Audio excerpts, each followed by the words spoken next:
baka o mga tipon. Yan guys, yung maganda. Ilalagay nyo sa mga maligamgam na water, yung lockworm. Tapos, yan, o may honey. Yan yung the best na inumin nyo every morning. Pag gusto nyo magpa-sexy. Yan.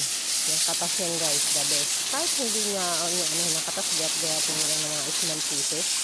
Ayan, tapos ilagay nyo sa maligamgam na water, sa lockworm.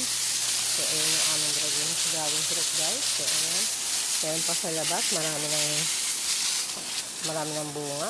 So, pagka pwede ng pitasin, ayan, makakargis na siya guys. Ayan.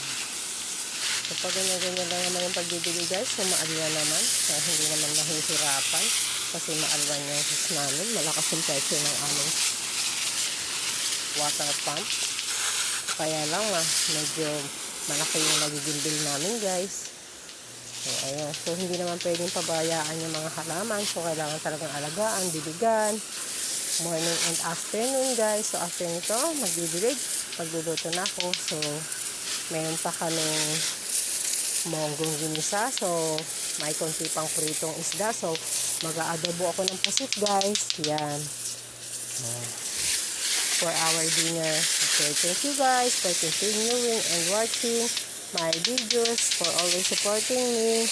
Bye bye guys. Thank you so much.